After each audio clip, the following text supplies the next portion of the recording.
الاهلي والزمالك خلاص مباراه القمه المنتظره، وجايه في ظروف صعبه جدا.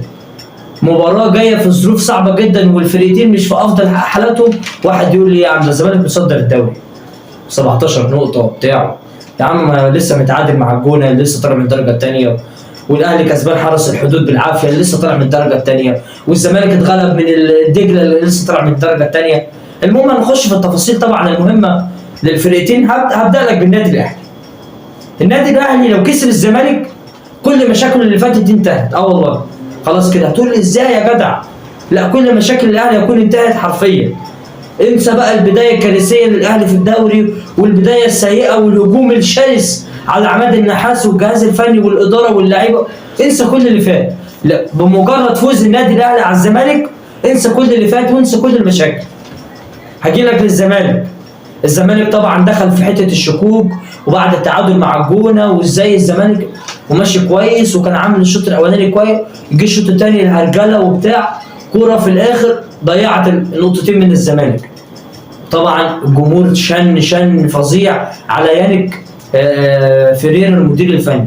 فهنا الحالتين الدنيا متلخبطه. هنا الزمالك اتغلب. لو الزمالك كسب بالاهلي لا، المدرب هيبقى في حته ثانيه، والزمالك المعاناه هتبقى في السماء، والاهلي والدنيا هتبوظ في النادي الاهلي اكتر ما هي بايظه، واللخبطه هتبقى اكتر. لكن لما نيجي نتكلم على النقط الفنيه، نخش فنيا بقى. النقط الفنيه في الاهلي والزمالك لا متقاربه جدا يا جماعه، رغم تصدر الزمالك للدوري. بس يا جماعه عشان اقول لكم حاجه واحده بس، السكواد النادي الاهلي سكواد النادي الاهلي ده لو فاق مصر كلها تزعل. سكواد النادي الاهلي لو فاق بالنجوم الموجوده، تريزيجيه وبن شرقي، وطبعا عوده امام عاشور لسه من الاصابه، وزيزو زي ما سمعنا ان هو يلحق مباراه القمه. السكواد النادي الاهلي لو فاق الدنيا كلها تزعل، الدنيا كلها. ده لسه السكواد ده ما فاقش.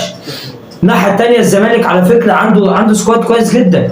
عند اخوان الفينا بزيرة، شيكو بنزا، عدي الدباغ في وسط الملعب، عبد الله السعيد وناصر ماهر، عوده دونجا مره ثانيه، وسمعنا ان هو خد الضوء الاخضر من الجهاز الطبي وهيرجع يلعب في المباراه. فطبعا المباراه لها كل شيء وارد في كره القدم، وكل المباراه على حافه ساخنه قبل القمه. قمه جايه في وقت صعب جدا، الاثنين في اشد الحاجه للفوز.